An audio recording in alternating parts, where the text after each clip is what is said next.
Wow, it's Monday already. I felt like I was here just yesterday, but I was here on Friday. Good morning, everyone. It's THG News Today with Mervyn Hanley. It's Monday, 30th October.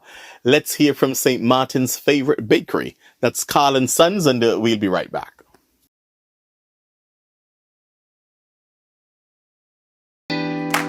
Carl & Sons have been serving the people of St. Martin for over 40 years. And the food and service get better and better. From early morning, customers flock to the bakery for their favorite sandwiches, cakes, pastries, you name it. First thing at mornings and last thing at afternoons, folks rush to Carl & Sons for simply the best. There are two locations, Colbay and on the Pontville. In Colbay, the opening hours are Monday to Friday from 6 a.m. to 6 p.m. On Saturdays, 6 a.m. to 5 p.m. And on Sundays, 6:30 a.m. to 10:30 a.m. and 2 p.m. to 5 p.m. Opening hours on the Pontville, Monday to Friday, 6:30 a.m. to 6 p.m. Saturday and Sunday, 6:30 a.m. to 1 p.m. We also cater for weddings, parties, special events, whatever the occasion. It's Carl & Sons. Our staff, we are always happy to serve you. Call us today, the Colbay location, 721-544-2462. That's 721-544-2462. Or in Phillipsburg, 721-543-1059. That's 721-543-1059. It's Carl & Sons Bakery. We are here to serve you.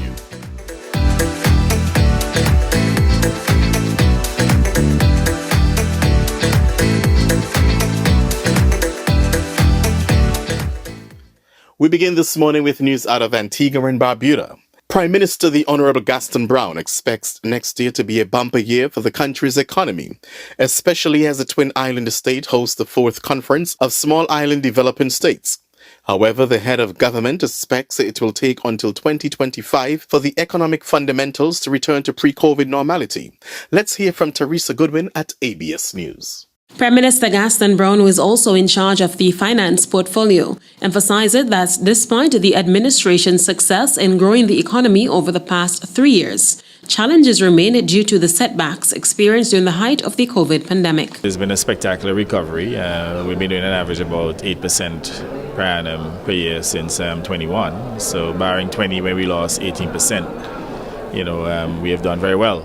But when you look at it in terms of the net effect of the 24% to 25% by which we grew the economy during the last 3 years and the 18% that we lost, we're still struggling.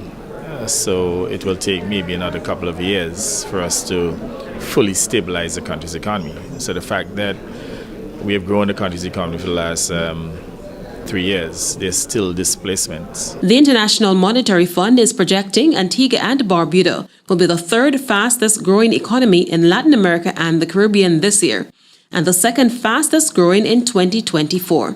It expects real gross domestic product in Antigua and Barbuda to grow by 5.5% in 2023, behind oil-rich Guyana at 37.2% and St. Vincent and the Grenadines at 6.0%. Turning to 2024, the IMF forecast Antigua and Barbuda will emerge as the 2nd fastest growing economy with growth of 5.4%. According to the Prime Minister, the government requires an additional 2 years to strengthen the fiscal position to fulfill its financial commitments. He expresses concern over the government's current financial struggles, noting that these challenges are also impacting their political standing. It hurt us to go into the last elections. We just weren't able to meet our obligations. We have a lot of creditors who have not been paid. And even our own supporters, they're disgruntled. So you'll find that they and their family members, they will not participate, they'll stay home, they don't want to vote against us.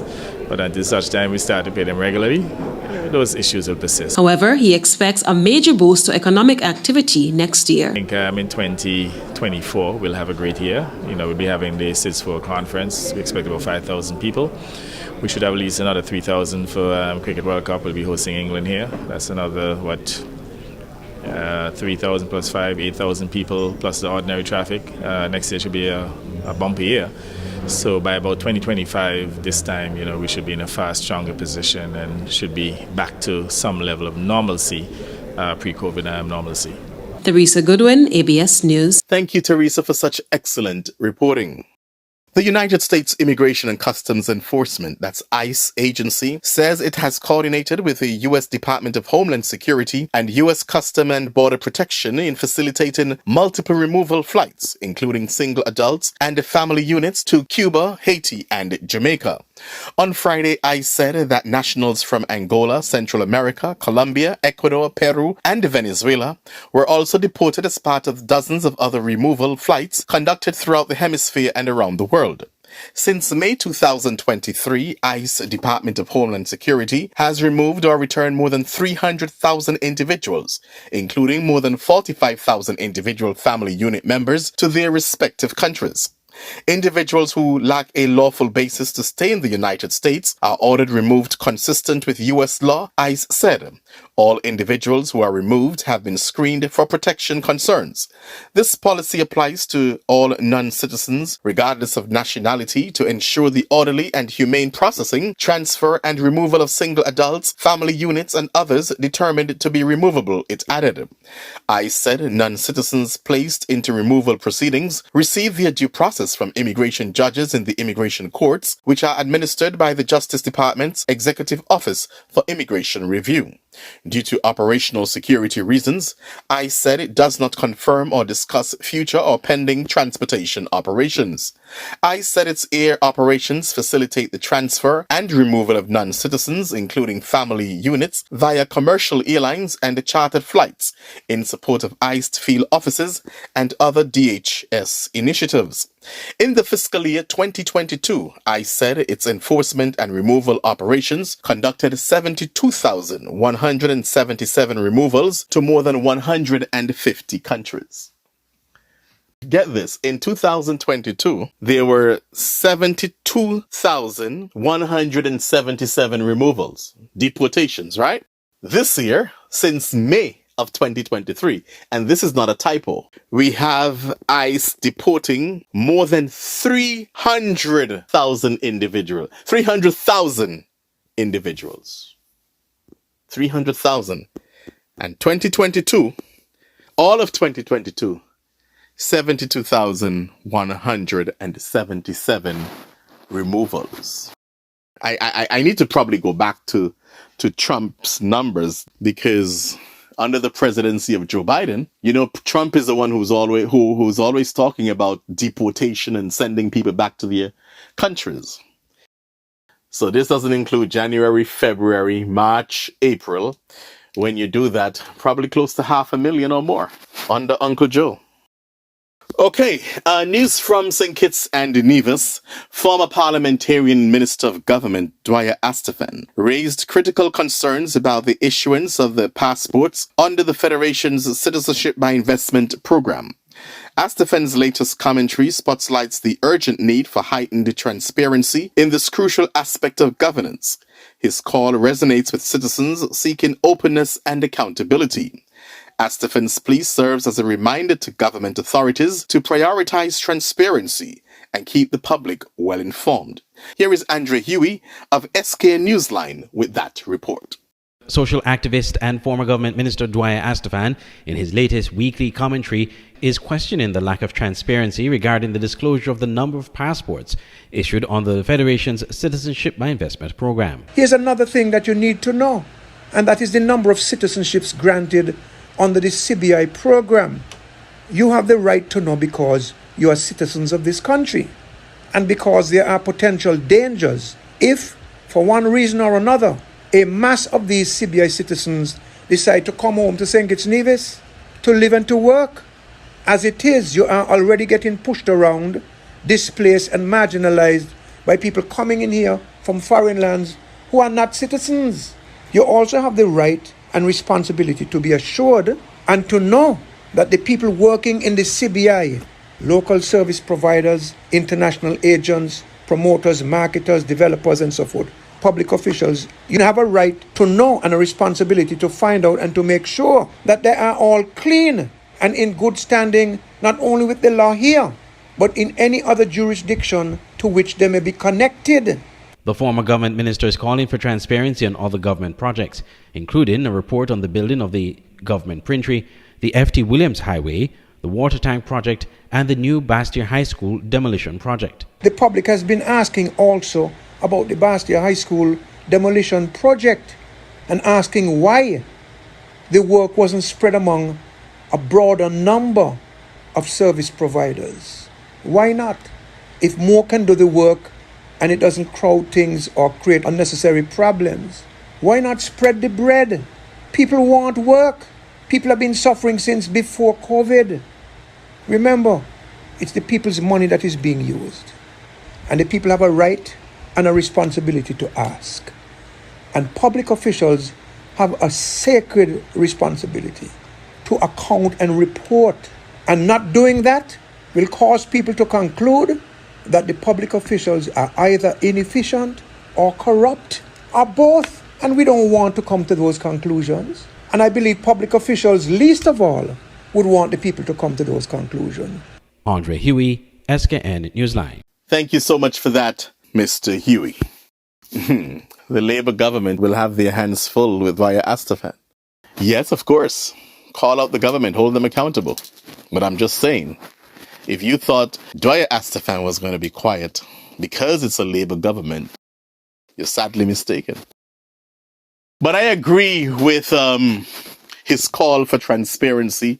And yesterday, I was scheduled to do a commentary on the passports from around the Caribbean as far as citizenship by investment and the European Commission. But I put a pause on that because I'm just waiting to see the response over the next couple of weeks from CARICOM member states and see what our Caribbean leaders, how they're going to respond to the EU report and all of that. And then I will take it from there because they're walking on thin ice, and the EU, they have the governments from around the Caribbean by their balls. But there's much to be said about that. And I feel for the leaders right now. And I believe that, yes, we need some tightening up. But at the same time, I do understand what our Caribbean leaders might be going through as far as buckling to the European Commission. At the same time, or the European Union rather, at the same time, I do agree with Mr. Astaphan. There ought to be more transparency. I don't get it. And this is not just for St. Kitts and Nevis. I've been following the governments from around the Caribbean and the politicians from around the Caribbean. When they are in opposition, they speak a good game. They tell you they're demanding transparency. They're demanding to know how much is in the CBI or whatever they call it in the various countries. They want to know. And the people must know. And I do agree that the people must know. But when they get into office,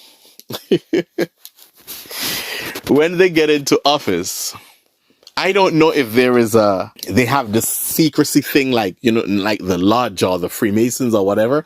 I don't know what it is, but I cannot understand why that information, they hold on to that information. You don't hear anything about it after they get in.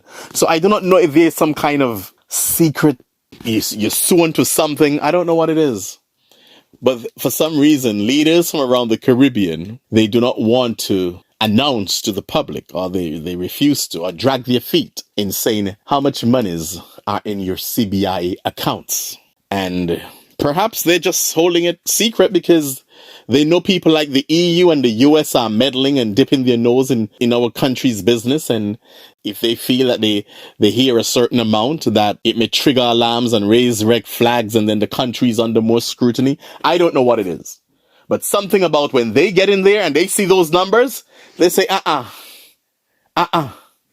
we're not doing this. We can't let the people know that we have so much money in here. Billions and billions and billions of dollars. Wow. But we do. I can't speak for other countries.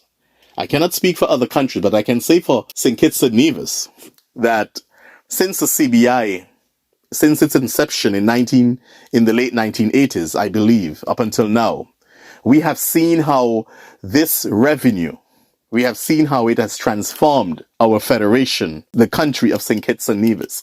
We have seen the growth. We have seen not only growth of businesses, but personal growth. We have seen the programs that have been added because of this citizenship by investment. So the nationals and residents of St. Kitts and Nevis, for sure, they have benefited tremendously from this program. And I wouldn't want to see it go away. That is why I cannot join with other media outlets who probably have an axe to grind, or politicians who have an axe to grind, and you'll hear them like when it's bad news about our CBI or about our passports or whatever the case may be, they are so eager and want to rush to spread this bad news about our country over the CBI or whatever the case may be. Now tell me, when you help the European Commission destroy our CBI program or whatever they do, or hamper it in some way from growth, then what do we fall back on? Yes, there are other sectors, but where the CBI is now, it took a while. It took years. Look at 20 odd years to build where it is today. So another sector we'll have to depend on outside of tourism. What do we do? How long do you think that's going to take? So I can't join with people in bashing the CBI, bashing this and bashing that. I'm not going to join with these racist pigs up in the European Union to bash our program or to just fight us. They want to fight you for your financial services. They want to blacklist you. And when you look at the... Listen. This is THG News Today for Monday, October 30th. I am Mervyn Hanley. Do join me again tomorrow morning at 6 o'clock for a similar presentation. Have a good one, everyone.